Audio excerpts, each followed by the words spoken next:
Hello ಎಲ್ರಿಗೂ ನಮಸ್ಕಾರ. Welcome to my cooking blog. ಇವತ್ತು ನಾನು ನುಗ್ಗೆ ಸೊಪ್ಪನ್ನ ಬಳಸ್ಕೊಂಡ್ಬಿಟ್ಟು ಎಗ್ ಬುರ್ಜಿನ ಮಾಡ್ತಾ ಇದ್ದೀನಿ. ಎಣ್ಣೆ ಕಾದ ನಂತರ ಇದಕ್ಕೆ ಈರುಳ್ಳಿ, ಹಸಿಮೆಣಸಿನ್ಕಾಯಿ ಹಾಕಿಬಿಟ್ಟು ಫ್ರೈ ಮಾಡಿಕೊಂಡು ತೊಳೆದಿಟ್ಕೊಂಡಿರೋ ನುಗ್ಗೆ ಸೊಪ್ಪನ್ನ ಹಾಕಿ ಸ್ವಲ್ಪ ಹೊತ್ತು ಬಾಡಿಸ್ಕೋಬೇಕು.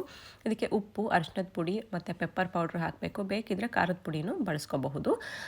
ನುಗ್ಗೆ ಸೊಪ್ಪು ಫ್ರೈ ಆದ ನಂತರ ಎಗ್ನ ಒಡೆದು ಹಾಕಬೇಕು. ಈ ಪ್ರೊಸೀಜರ್ ಸೇಮ್ ನೀವು ಹೇಗೆ ಎಗ್ ಬುರ್ಜಿ ಮಾಡ್ತಿರೋ ಅದೇ ಥರನೇ, ಬಟ್ ನುಗ್ಗೆ ಸೊಪ್ಪನ್ನ ಹಾಕಬೇಕಾಗುತ್ತೆ. ಎಗ್ ಹಾಕಿದ ಮೇಲೆ ತಳ ಹಿಡದೇ ಇರೋ ಥರ ಚೆನ್ನಾಗಿ ನೀವು ಫ್ರೈ ಮಾಡ್ಕೊಳ್ಳಿ. ಅದಾದ ನಂತರ ಬೇಕಿದ್ರೆ ಗರಂ ಮಸಾಲಾನ ಹಾಕ್ಕೋಬೋದು. ನುಗ್ಗೆ ಸೊಪ್ಪಲ್ಲಿ ಹಲವಾರು ಹೆಲ್ತ್ ಬೆನಿಫಿಟ್ಸ್ ಇದೆ. ಇದು ಬೋನ್ ಹೆಲ್ತಿಗೆ ತುಂಬ ಒಳ್ಳೆಯದು, ಹಾರ್ಟ್ ಹೆಲ್ತಿಗೆ ತುಂಬ ಒಳ್ಳೆಯದು, ಆಮೇಲೆ ಬ್ಲಡ್ ಶುಗರ್ ರೆಗ್ಯುಲೇಷನ್ಗೂ ತುಂಬ ಒಳ್ಳೆಯದು. ಇದರಲ್ಲಿ vitamin A, C, E, calcium, potassium, iron ಇದೆ, ರಿಚ್ ಇನ್ ಆ್ಯಂಟಿ ಆಕ್ಸಿಡೆಂಟ್ಸು. ಇಂಡಿಯಾದಲ್ಲಿ ನುಗ್ಗೆ ಸೊಪ್ಪು ಆರಾಮಾಗಿ ಸಿಗುತ್ತೆ. ನಿಮ್ಮ ಊಟದಲ್ಲಿ ಈ ರೀತಿ ಬಳಸ್ಕೊಳ್ಳಿ.